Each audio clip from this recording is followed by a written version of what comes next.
sometimes, when we get caught up in our lives and we get caught up in the activity and the bustle and the busyness of our day-to-day, we tend to forget what it means, what our purpose is, why we're here, and it always serves as a wake-up call and a reminder to bring us back to that.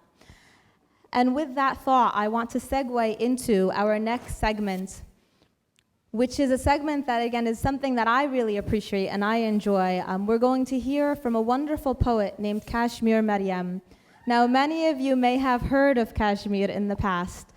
She's a wonderful poet from the UK, and I would try to pull off a British accent right now, but I think I would completely butcher it. But I love her, not only for her British accent, but for her spiritual poetry that's very uplifting. We know that as Muslims, poetry and literature and language plays a very large role in shaping our identity and allowing our messages to be perpetuated.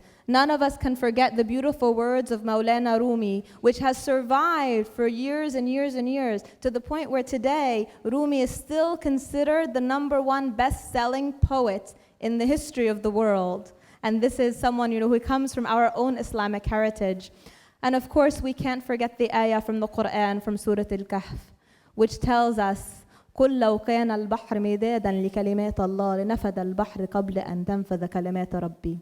So it's important for us to remember the importance of words in our Islamic heritage, the importance of words in our deen. And without any further ado, I want to introduce to you Kashmir, who is someone who has been residing in the US for some time now after coming from the UK. She competes both nationally and internationally. Since the age of 14, she's been in competitions for spoken word.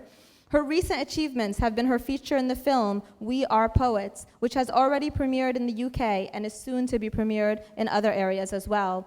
She's also won the Lyrical Art Online Poetry Slam competition run by Buna Muhammad and Ammar al-Shukri. So let's hear it for Kashmir Maryam.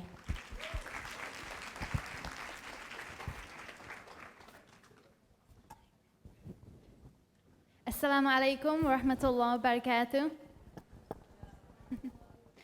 First of all, it's a phenomenal experience to be able to stand here and to see so many shining faces just looking at me right now.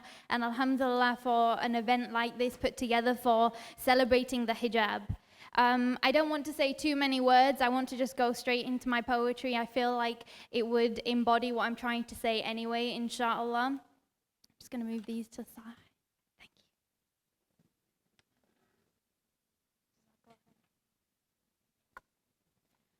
Before I begin, I want to first of all say that I am not a role model.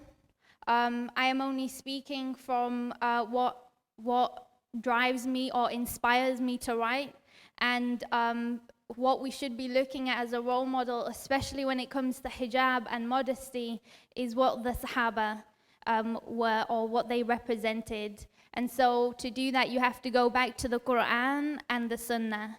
And that's just something I want you all to take back with you, inshallah, if you take anything away from you with Hijab Festival.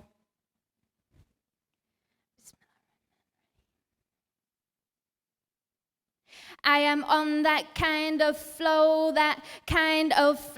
led by strings, threaded in between things, to weave something that is placed on the head and laced so elegantly. I am on that kind of flow that moves with the wind but does not undress in the absence of the breeze. I am the material laying on a Muslim's sleeve, protection against that handsome man who seeks to deceive and cover up the fact that in truth he is a sleaze who seeks nothing more than to satisfy his curiosities. Brother, please.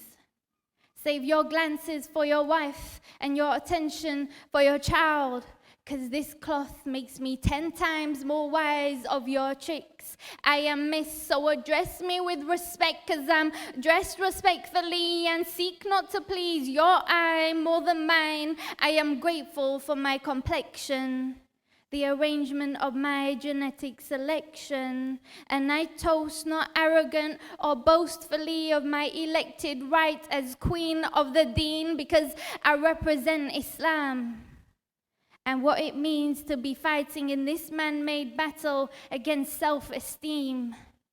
And I remain assured of my Lord and his command, So I fasten my kima, hijab, and veil with love. First of all, because it is the command of my Creator, revealed through the Messenger sallallahu alaihi wasallam.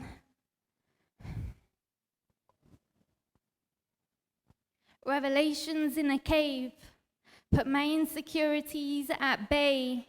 So now my veil is raised, and I am mercifully glazed by a guidance that isn't dazed by self-recognition. Instead, it sets the ego ablaze, and it frees the self-enslaved, and it is held up by brooches that are like jewel torches, illuminating truth from falsehood. See the difference between contemplation and revelation is that one is from God and the other from the self.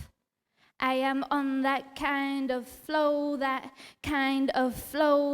skis down bandage like veils, healing cranial, intellectual, and spiritual wounds, thus preserving my intellect through an abstract mummification. I am on that kind of flow, that kind of 3D flow, because this veil gives me dimension. So now, I am not your ordinary girl, more than just one-sided, designed to collapse the obtuse views you reside in. I am a right angle on the right angle, 90 degrees away from prostration, yet 90 the other way to annihilation, and yet I possess the characteristics of a circle, as woman and life is all part of a cycle. But feel the cold slab of the rectangular bricks that the ignorant man slapped me with through blood and sacrifice, spilt in the irony of a patriarchal society built from matriarchal homes. We are shapely, yet you see nothing of our points and curves as we are cloaked and preserved. I am on that kind of flow in which anything that the veil touches turns to gold. I am on that kind of flow that solidifies a stability, so that every sip you take from this drink is on the rocks, not cray about creation. I am on that kind of flow that is provoked by the power of a butterfly's wing in an ocean to create a construction of waves that layer upon layer convey the image of the mother of Jesus, Mary, veiled from head to toe, the definition of modesty. So sublime is my Creator, and though I am of the later generations, I still praise the same way as the Nabi sallallahu alaihi wasallam. So witness the preservation of a faith, my friend, that is none other than by revelation. See, increments of the deen are not a substitute for the whole and unmistakable truth, and we, if not persecuted by oppressive leaders, self-inflict a persecution of identity confusion and low self-esteem. But let me reel you back in via the cotton loom that constitutes this veil, which is the fabric of my faith, the parachute that saves and that buffers the woman's fall from Eden. But woe to you who think that I am a Martian. I assure you I come in peace, with a message of peace. So salam be upon you who are upon the truth, and for those of you still seeking the light, don't forget it won't be bright if there is no friction. This is a spiritual inquisition through poetic fission. So feel the particles of wisdom as they click together and clash to bloom into the flower of faith that postulates beneath this veil. This scarf is like a lily floating above the depths of a deep, pondering mind. So now, let me elaborate on your thought flow. This is more than just a cloth. This is the tapestry of my struggle. The crisscross of flaying fabrics is my crucified desire to appease worldly eyes. Rejection of the fire, each pin placed so carefully to avoid even a strand on show is the nail that staples me to this pre-biblical position. This is more than just a religious decision. This is the stance of freedom. This fabric anchors me to a 1400-year-old tradition, from the Quran to the Sunnah. And if I ever untie this, then I am for the dunya.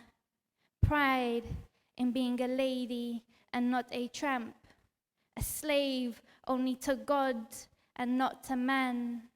I am on that kind of flow, that kind of flow.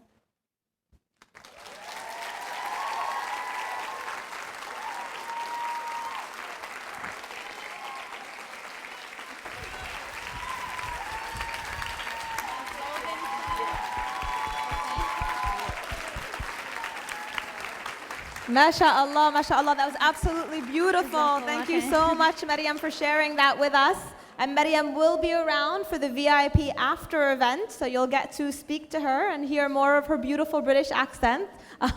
And she'll talk to you a little more about what she does so beautifully. Thank you, Kashmir. Jazakallah khair. And just one last thing, if you would like to follow me on Facebook, and you're not going to be here for the after party, but I hope that you will be, inshallah. I do have a blog, kashmirmaryam.wordpress.com.